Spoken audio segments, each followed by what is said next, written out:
સૌને મારા જય શ્રી કૃષ્ણ. બધા વાલા મારા ભગવત ભક્તોને રાધે રાધે, જય જય શ્રી રાધે. આજે સુંદર મજાનો એવો જ્યેષ્ઠ મહિનાની પહેલી એકાદશી એટલે કે નિર્જળા એકાદશીનો દિવસ છે. આજે ભીમ 11 भी કહેવામાં આવે છે.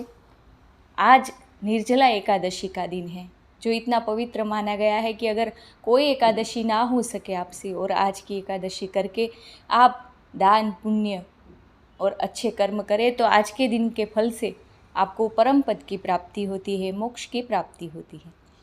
तो निर्जला एकादशी की व्रत कथा लेके आई हूँ. सभी भक्तजनों से अनुरोध करती हूँ कि यदि आपको ये पावनकारी कथा, मेरे भजन आपको अच्छे लगे तो अवश्य से मेरी चैनल को लाइक, शेयर और सब्सक्राइब करिएगा. सब्सक्राइब करना ना भूलिएगा. आप सभी के सहयोग की मुझे और मेरे इस छोटे से चैनल को बहुत ज़रूरत है, तो ज़रूर करिएगा. चलिए, आज निर्जला एकादशी है. प्यार से प्रेम से बोलिए राधे राधे. ओम नमो भगवते वासुदेवाय. कथा शुरू करते हैं. निर्जला एकादशी व्रत की कथा से पहले उसके लाभ और कैसे करनी चाहिए ये भी सुनेंगे. तो चलिए, ओम नमो भगवते वासुदेवाय. निर्जला एकादशी का व्रत रखने मात्र से सभी एकादशियों का व्रत रखने के बरोबर फल मिल जाता है. ज्येष्ठ मास के शुक्ल पक्ष की एकादशी तिथि को आने वाली निर्जला एकादशी के दिन निर्जला व्रत रखना चाहिए, दान पुण्य करना चाहिए और ब्राह्मणों को भोजन कराने के बाद ही पारणा करना चाहिए. व्रतों के दौरान, पूजा के दौरान निर्जला एकादशी व्रत कथा का पान करना चाहिए, यानी कि सुननी चाहिए एकादशी की कथा. ऐसे में पढ़िए निर्जला एकादशी की आज संपूर्ण व्रत कथा. निर्जला एकादशी की कहानी इस प्रकार है. निर्जला एकादशी का व्रत ज्येष्ठ मास के शुक्ल पक्ष की एकादशी तिथि को रखा जाता है. भगवान विष्णु को निर्जला एकादशी इतनी प्रिय है कि साल भर में आने वाली सभी एकादशियों के बराबर का पुण्य फल निर्जला एकादशी का व्रत रखने पर मिलता है. जो भी भक्त पूरे विधि विधान के साथ निर्जला एकादशी का व्रत रखते हैं और निर्जला एकादशी व्रत कथा का पाठ करते हैं, उन्हें वैकुंठ लोक में जगह मिलती है, यानी प्रभु श्री हरि के पास जगह मिलती है. ऐसे में विस्तार से हम पढ़िए कि हम निर्जला एकादशी की व्रत कथा पढ़ेंगे और श्री नारायण के चरणों में आज के पुण्य फल को अर्पण करेंगे. युधिष्ठिर ने कहा कि हे जनार्दन, आपने अपरा एकादशी का महात्म्य सुनाया, अब कृपया करके ज्येष्ठ शुक्ल पक्ष की एकादशी का वर्णन करें. भगवान श्री कृष्ण बोले कि हे राजन, इसका वर्णन सत्यवती पुत्र वेद व्यास जी करेंगे, क्योंकि वे सभी शास्त्रों के ज्ञाता और वेदों में पारंगत हैं. तब वेद व्यास जी ने कहा कि दोनों पक्षों की एकादशी को भोजन नहीं करना चाहिए. द्वादशी के दिन स्नान आदि कर भगवान केशव की पूजा करके नित्य कर्मों से निवृत्त होकर पहले ब्राह्मणों को भोजन कराए, फिर स्वयं भोजन करे.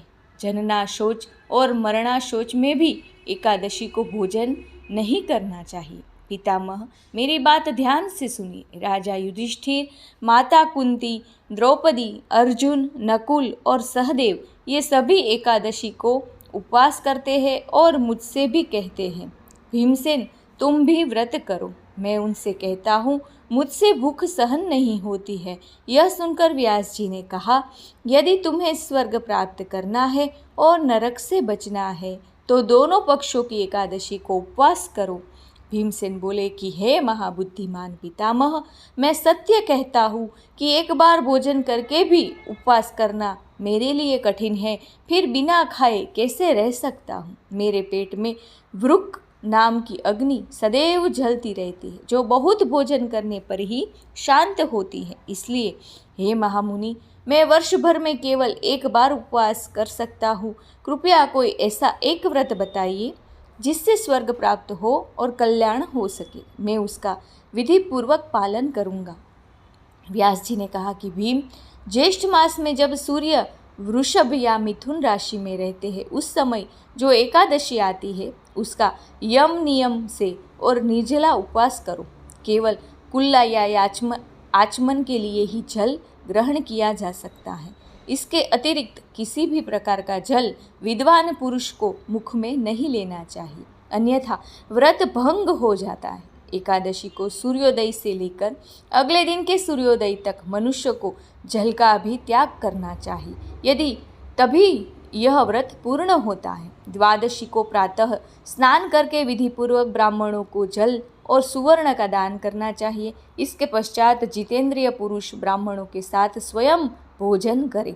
वर्ष भर में जितने भी एकादशी आती है उनका जो पुण्य फल होता है वह सब केवल निर्जला एकादशी के व्रत से प्राप्त हो जाता है, इसमें तनिक भी संदेह नहीं है। शंख चक्र और गदा धारण करने वाले भगवान केशव ने स्वयं मुझसे कहा था कि यदि कोई मनुष्य सभी बातों को छोड़कर केवल मेरी शरण में आ जाए और एकादशी को निराहार रहे तो वह सब पापों से मुक्त हो जाता है। ऐसा ये पावनकारी आज एकादशी का महात्म्य है, कथा है, ज़रूर से सुनिएगा। आज के दिन हो सके उतना ओम नमो भगवते वासुदेवाय का जप करिए। श्री राम जय जय राम का भी जप कर सकते हैं। आपके आराध्य देव का जप आप कर सकते हैं। पीपल में जल चढ़ा सकते हैं और पूरे मन से किसी की भी निंदा ना करें, भजन सत्संग करें और श्री हरि का ध्यान लगाइए। अवश्य से आपको इस पावनकारी निर्जला एकादशी का पुण्य फल प्राप्त होगा। कल द्वादशी के दिन आप उपवास छोड़ेंगे, उससे पहले मंदिर में या किसी ब्राह्मण यथाशक्ति सीधा दान या दक्षिणा दान दे सकते हैं।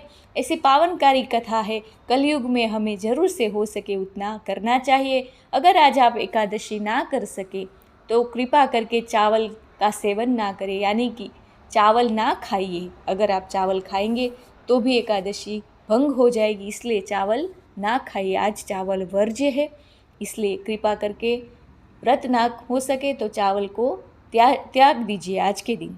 तो आप सभी को ये कथा बहुत अच्छी लगी होगी, मुझे आशा है।